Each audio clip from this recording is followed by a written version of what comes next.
டாடா படத்தின் மூலம் தமிழ் சினிமாவில் முன்னணி நட்சத்திரமாக உருவெடுத்துள்ளார் கவின். ஆரம்பத்தில் கிடைக்கும் கேரக்டர்களை திறம்பட செய்தவர். கல்லூரி கதை மூலம் விஜய் டிவியில் பிரபலமானார். பின்பு நடைபெற்ற பிக் பாஸ் ஷோவில் கலந்து கொண்டு தமிழக மக்களின் அபிமானத்தை பெற்ற கவின் வெள்ளித்திரையில் ஜொலிக்கலானார். கொஞ்சமா பேசி நிறைவான கைத்தட்டல்களை வாங்கிய படம் கவினின் டாடா. ரசிகர்களை தாண்டி சினிமா பிரபலங்களும் பாராட்டி தள்ளிய உற்சாகத்தில் இருந்தார் கவின். இந்த படத்திற்கு பின் கவினின் மார்க்கெட்டும் உயர்ந்துள்ளது எனலாம். தற்போது இவர் நடிப்பில் உருவாக உள்ள படங்களை பற்றி பார்க்கலாம். யுவன் சங்கர் ராஜா இசையில் பியார் பிரேம காதல் இயக்கிய இளனுடன் ஸ்டார் படத்தில் இணைந்துள்ளார் கவின். இந்த படத்தில் முதலில் கவினுக்கு முன்பாக ஹரிஷ் கல்யாண் கமிட் ஆகி இருந்தார். பல்வேறு காரணங்களால் அவர் விலகவே கவின் நடிக்க ஒப்பந்தமானார். இந்த படம் பிப்ரவரியில் காதலர் தினத்தை ஒட்டி திரைக்கு வர உள்ளது.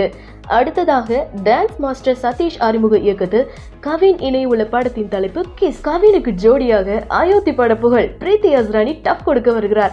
இந்த படத்திற்கு இசை அனிருத் இசையமைக்கிறார்.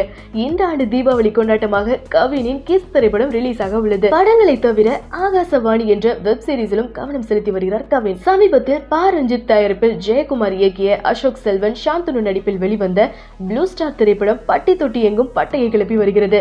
இந்த கதையை இயக்குனர் ஜெயக்குமார் முதலில் அசோக் செல்வன் கேரக்டருக்கு கவினிடம் தான் சொன்னாராம். படத்தின் கதை பிடித்து போக பல தயாரிப்பாளர்களிடம் ஜெயக்குமாரை அறிமுகப்படுத்தியது கவின் தானாம். கவின் ஸ்டார் படத்தில் ரொம்ப பிஸியா இருந்து கால் ஷீட் கொடுக்க முடியாததுனால அந்த வாய்ப்பை இழந்து விட்டாராம். இந்த படத்தில் இவர் தான் நடிக்க வேண்டும் என்பது இறைவன் எழுதிய ஸ்கிரிப்டோ என்னவோ. ஹரிஷ் கல்யாண் நடிக்க வேண்டியது கவின் நடிக்கிறார். கவின் நடிக்க வேண்டியது அசோக் செல்வன் தட்டிட்டு போனாரு. விதி வலியது, வேற என்னத்த சொல்ல. உங்கள் ஜூமின் சினிமா யூடியூப் சேனலை சப்ஸ்கிரைப் பண்ணுங்க, லைக் பண்ணுங்க, ஷேர் பண்ணுங்க.